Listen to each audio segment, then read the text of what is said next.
Video பார்க்குற எல்லாருக்கும் வணக்கம் நண்பா. இது உங்கள் ரெஸ்லிங் கிங் தமிழ். நான் உங்கள் ரகுமான். இனி நம்ம சேனலில் ஓபா ஃபேமி எந்த பிராண்டுக்கு வர போகிறாரு அப்படிங்கிறது தெரிஞ்சிருச்சு. அண்ட் ட்ரூ மேக்கின்டர் சைக்கோத்தனமாக ஒரு விஷயத்த பண்ணியிருக்காரு. அண்ட் ராக்கு தன்னுடைய மேட்சை பற்றி அஃபிஷியலாக சொல்லியிருக்காரு. அண்ட் மோர் அப்டேட்டை பற்றி இன்றைக்கி வீடியோ பார்க்கலாம். மறக்காமல் சேனலுக்கு ஃபஸ்ட் டைம் இருக்கவங்க சப்ஸ்கிரைப் பண்ணிக்கோங்க. பெல் ஐக்கானை கிளிக் பண்ண முடியுமா திரும்ப சீரீஸில் தமிழ் தெரிஞ்சுக்கோங்க. ஓபா ஃபேமி அப்படிங்கிற ரெஸ்லரை பற்றி தெரியும். சமீபத்தில் NXTயில் ஒரு சூப்பர் ஸ்டாரை பிராக் லெஸ்னருக்கு நிகராக பல பேர் பேசுகிற ஒரு ரெஸ்லர் தான் ஓபா ஃபேமி. த ஃபியூச்சர், த ரூலர் அப்படிங்கிற மாதிரி சொல்கிறாங்க. அப்படிப்பட்ட ஓபா ஃபேமி ராக்கு வருவாரா ஸ்மாக்டவுனுக்கு வருவாரா? ஏன்னா ரெண்டு சைடுமே ஓபா ஃபேமி வருகிறார் அப்படிங்கிற மாதிரி அட்வர்டைஸ் பண்ணாங்க. ஸோ ஃபேன்ஸுக்கு ஒரு மிகப்பெரிய குழப்பம் இருந்தது. இப்போ நமக்கு கிடச்சிருக்கிற செய்திப்படி ஓபா ஃபேமி ரா பிராண்டுக்கு தான் வரப்போகிறாரு அப்படிங்கிறது. அது எப்படிப்பா கான்ஃபிடண்ட்டாக சொல்கிறேன் அப்படின்னா, ஓபா ஃபேமி, ட்ரிக் வில்லியம்ஸ் இவங்க ரெண்டு பேருமே ஒரே லெவலில் தான் NXTயில் காட்டினாங்க. ரெண்டு பேருமே heavy weight material NXT for wrestler அப்படின்னு தான் காட்டினாங்க. இப்போ ட்ரிக் வில்லியம்ஸ் ரா பிராண்டுக்கு வருவார் அப்படின்னு எதிர்பார்த்தோம். ஆனால் போன வாரம் ஃப்ரைடே நைட் ஸ்மாக்டவுனில் சொல்லிட்டாங்க, ட்ரிக் வில்லியம்ஸ் வந்து நாங்கள் ஸ்மாக்டவுன் சைடு தான் எடுக்கிறோம், ஸ்மாக்டவுன் சைடு அவர் ராஸ்டர் ஆயிட்டாரு அப்படிங்கிறத சொல்லிட்டாங்க. நெக்ஸ்ட் வீக் அவர் ஸ்மாக்டவுனில் ஒரு மேட்சும் விளையாட போகிறாரு. ஸோ சோல் ரூக்காவும் ஸ்மாக்டவுன் பிராண்டை சேர்ந்த ரெஸ்லர் ஆகிட்டாங்க. அப்போது ராக்கு ஒரு ரெஸ்லர் தேவையில்ல. அதனால் ஓபா ஃபேமியை ரா சைடுக்கு கூட்டிகிட்டு போகிறதுக்கு வாய்ப்புகள் அதிகமாக இருக்குது. ஓபா ஃபேமி ரா சைடு போனால் கண்டிப்பாக பார்த்தீங்கன்னா அங்கே ஹெவி வெயிட் வெயிட்லாம் இருக்குது. அண்ட் ஆப்போனன்ட்ஸும் நிறைய பேர் இருக்கிறாங்க. ஸோ ஓபா ஃபேமியை ரா சைடு தான் போகிறதுக்கு வாய்ப்புகள் அதிகமாக இருக்குது அப்படிங்கிற செய்தி கிடச்சிருக்குது. சரி, இது எப்போ நடக்கும்னு கேட்டிங்கன்னா, ஓபா ஃபேமி போது NXT சாம்பியனாக இருக்கார். சாம்பியனாக இருந்து NXTயிலிருந்து மெயின் ராஸ்டருக்கு வர்றது சாதாரண விஷயம் தான். ஆனால் அந்த சாம்பியன்ஷிப்பை ஏதாவது ஒன்று பண்ணணும். ஸோ அவர் அந்த சாம்பியன்ஷிப்பை ஒன்று இழக்கணும், இல்லாட்டா அதை கொடுத்துட்டு வரணும். அதை ஏதாவது ஒன்று பண்ணால் தான் அவர் மெயின் ராஸ்டருக்கு வரும்போது அவர் மெயின் ராஸ்டர் ராகு வருவார்னு எதிர்பார்க்கலாம். காய்ஸ், நம்ம சினிமா கிங் தமிழ் அப்படிங்கிற ஒரு சேனல் ஆரம்பிச்சிருக்கிறோம். முழுக்க சினிமா செய்திகள் தான். இன்றைக்கி அடுத்த வீடியோவை நம்ம போட்டுருக்கிறோம். தினமும் அப்பப்போ கிடைக்கிற அப்டேட்டை அதில் போட்டுகிட்டே இருப்போம். ஸோ தமிழ் சினிமாவை பார்க்குறீங்க, அப்டேட்லாம் தெரிஞ்சுக்கணுன்னா மறக்காமல் அதை சேனலையும் ஃபாலோ பண்ணிக்கோங்க. கீழே லிங்கில் கொடுத்துருக்க, அதாவது கமெண்ட் பாக்ஸில் கொடுத்துருக்கிறேன். அண்ட் வீடியோட எண்டு ஸ்க்ரீன்லேயும் இருக்குது. ஸோ மறக்காமல் செக் பண்ணி பார்த்துக்கோங்க. ட்ரூ மேக்கின்டர் ஒரு சைக்கோத்தனமான ஆள் அப்படிங்கிறத இந்த வாரம் ஸ்மாக்டவுன்லேயே காட்டிட்டாரு. ஏன்னா அவங்க அப்பாவும் கோடி ரோட்ஸும் இருக்கிற ஃபோட்டோவை எரிச்சு கோடி ரோட்ஸை வெறுப்பேற்றிருப்பார். இருந்தாலும் ஒரு ஃபோட்டோ எரிஞ்சதுக்கு கோடி ரோட்ஸ் பண்ண ரியாக்ஷனு ஓவரத்தான் இருக்குது. பட் இருந்தாலும் சிம்பிள்ட்டு இந்த ஸ்டோரி எனக்கு ஏற்ற மாதிரி நல்லாவே கொண்டு போகிறாங்க. கோடி ரோட்ஸுக்கும் ட்ரூ மேக்கின்டருக்குமான ஸ்டோரி அல்டிமேட்டாக இருக்க போது. நெக்ஸ்ட் வீக் இவங்க ரெண்டு பேருமே நல்லா சண்டை போடுவாங்க. அப்போ அந்த மேட்ச் எப்படி இருக்கும் அப்படிங்கிறது எதிர்பாருங்க. ட்ரூ மேக்கின்டர் கூட கொஞ்சம் இந்த ஸ்டோரியில் இன்ட்ரெஸ்டிங்காக கொண்டு போகணும். ஆக்சுவலாக ஒரு பேக் ஸ்டேஜில் தான் இருந்தார். பேக் ஸ்டேஜில் அதுவும் எதுக்கிட்ட இருந்தார்? கோடி ரோட்ஸோடைய அந்த வண்டிக்கிட்ட, அந்த காரா, அதுக்கிட்ட கேரவன் சொல்லுவாங்களா, அதுக்கிட்ட. அந்த கேரவனில் என்ன பண்ணியிருக்காரு பாருங்களேன், ஒன்று கிடிச்சிட்டு இருக்காருங்க.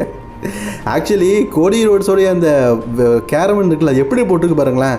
அமெரிக்கன் வாட்காவை விளம்பரம் பண்ணதுக்கு எங்கே இருக்குது பார்த்தீங்களா? பஸ்ஸு ஊரில் இருக்க எல்லாருமே ஓட்கா குடிக்கணும் அப்படிங்கிறதுக்காக அப்படி பண்ணுறாரு. ஏன்னா அவர் ஓட்கா கம்பெனி வச்சுருக்காருல, சாராய கம்பெனி வச்சுருக்காருல, அதை ப்ரொமோட் பண்ணுறதுக்காக அப்படி பண்ணியிருக்காரு.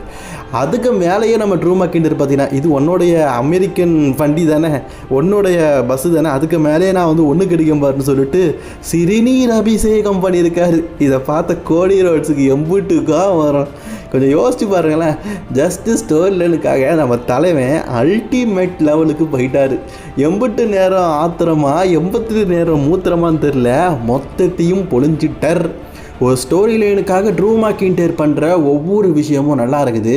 கிட்டத்தட்ட கோடிக்கும் ட்ரூ மேக்கின்டருக்குமான ஸ்டோரி இப்போ தான் நல்லா கொண்டு போகிறாங்க. இவ்வளோ நாள் என்ன தூங்கிட்டானாங்கன்னு தெரில. இந்த மேட்சுக்கான ஃபியூ டே நெக்ஸ்ட் வீக் வந்து முடிய போகுது. இப்போ கொண்டு போய் என்னத்தை பண்ண, கொஞ்சம் முன்னாடியே பண்ணியிருந்தாங்கன்னா நல்லாயிருக்கும். அடுத்த செய்தி தி ராக்கை பற்றி தான் பார்க்க போகிறோம். ராக் சமீபத்தில் ஒரு இன்டர்வியூ கொடுத்துருக்காரு. அதில் தன்னுடைய ஃப்யூச்சர் பிளான் என்ன என்பதை ரசிகர்கள் முன்னாடி ஓப்பனாகவே சொல்லிட்டாரு.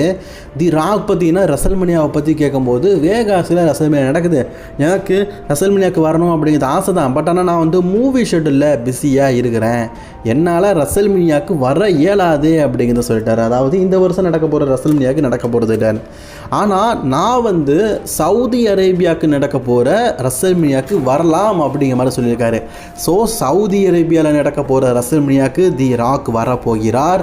இது அஃபிஷியலி அவரே சொல்லிட்டார். ஸோ இந்த வருடம் யாராவது எதிர்பார்க்குறீங்கன்னா அதை மூட்டையாக தூக்கி போட்டுக்கோங்க. மேபி சொல்ல முடியாது. ரோமனுக்கு ஒரு மேட்ச் இருந்து எண்டிங்கில் ரோமன் ரெயின்ஸ் கூட ஃபேஸ் ஆஃப் நிற்கிறதுக்காக ராக் வரலாமே தவிர்த்து மேட்சுக்காக, அதாவது அப்பீரியன்ஸ் வேறு மேட்ச் வேறு இல்லை, மேட்சுக்காக ராக் வந்து வரப்போகிறது கிடையாதான். இதை ராக்கே வந்து சொல்லிவிட்டார். இந்த வருஷம் ரசல்மேனியாவில் நான் மேட்ச் விளையாட போகிறேன்ல, இது ஒரு குண்டையும் தூக்கி போட்டிருக்காரு.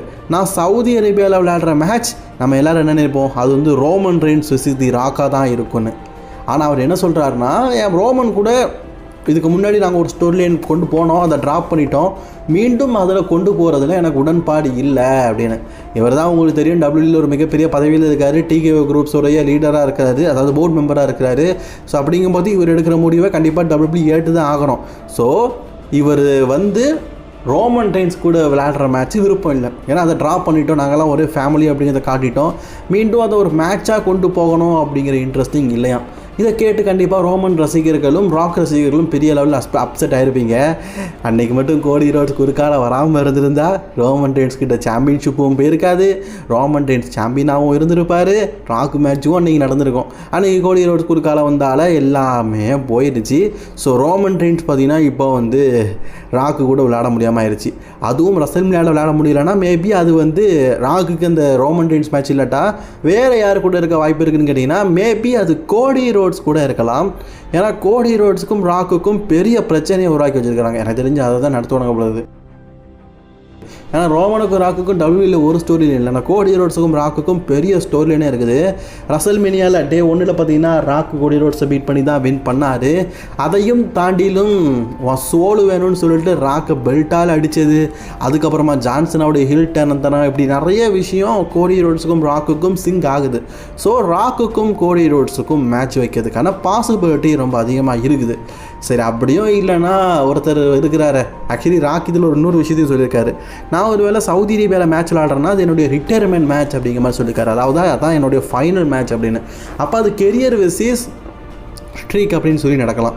அப்படி பார்க்கும்போது நம்ம குந்தர் கூட நடக்கிறதுக்கும் வாய்ப்பு இருக்குது. என்னது குந்தர் கூட அப்படின்னு கேட்டிங்கன்னா அந்த ஆள் தான் பார்த்தீங்கன்னா ரிட்டையர்மெண்ட் ஆகிற கூட ரசலர் கூடலாம் சண்டை போடுவார்ல. இதில் வேறு ராக் என்ன சொல்லியிருக்காருன்னா, நான் ஒரு வேளை சவுதி அரேபியாவில் சண்டை போடுறேன்னா அதுதான் என்னுடைய லாஸ்ட் மேட்ச் அப்படின்னு சொல்லியிருக்காரு. அப்போது சவுதி அரேபியாவில் அவர் யார் கூட விளையாடினாலும் அது லாஸ்ட் மேட்ச். மேபி சொல்ல முடியாது தி ராக் அவரும் டேப் அவுட் பண்ணதே இல்லை, டேப் அவுட் பண்ண முடியாத ராக்கே நான் டேப் அவுட் பண்ணிட்டேன் அப்படின்னு சொல்லலாம். அல்லது அமெரிக்கன் நைட் மேயர் கோடி ரோட்ஸ் ஐயா இருக்கிறாரு, கோடி ரோட்ஸ் கூட ராக் விளையாடி அதில் கோடி ரோட்ஸ் வெற்றி பெற்று அடுத்த லெவலை நோக்கி கோடி ரோட்ஸ் போகிறார் அப்படின்னு கூட முடிவு பண்ணலாம். இது எல்லாத்தையுமே WWE தான் பார்த்தீங்கன்னா ஃபிக்ஸ் பண்ணணும், அவங்க என்ன பண்ணுறாங்க ஏது பண்ணுறாங்கன்னு. இப்போதைக்கு நமக்கு ஒரு நியூஸாக தான் கிடச்சிருக்குது. தி ராக் வந்து ஆக்சுவலி தான் ராக்கே தான் சொல்லியிருக்காரு, தான் வாயால் சொல்லியிருக்காரு, நான் ரசல்மேனியாவில் இந்த வருஷம் வர முடியாது, நெக்ஸ்ட் இயர் வந்து நான் சண்டை போடுவேன் அப்படின்னு. அது யார் கூட அப்படிங்கிறது தெரில, ஆனால் ரோமன் ரெயின்ஸ் கூட இருக்க வாய்ப்பு இல்லை அப்படிங்கிறது தான் தெரிஞ்சிருக்குது. கண்டிப்பாக இது ரோமன் ரெயின்ஸ் ரசிகர்களுக்கு கொஞ்சம் அப்செட்டான செய்தியாக தான் இருக்கும். சரி, ரோமனை தவிர்த்து இன்னொருத்தர் மோதணும்னா அது யாராக இருக்கும் அப்படிங்கிறத கமெண்ட் பண்ணிக்கோங்க. அண்ட் எண்டு ஸ்க்ரீனில் பார்த்துருப்பீங்க நம்ம சினிமா கிங் தமிழ் சேனல். ஆதரவு தெரிவிங்க நண்பா, நீங்கள் இருக்கீங்க அப்படிங்கிற தைரியத்தில் அடுத்த சேனலை ஓப்பன் பண்ணிட்டேன். ஆதரவு தெரிவிங்க, உங்கள் சப்போர்ட்னால தான் அந்த சேனல் உயரப்போகிறது. ஸோ தொடர்ந்து ஆதரவு தெரிவிங்க, தொடர்ந்து நானும் வீடியோ போடுறேன். சரிங்களா நண்பா?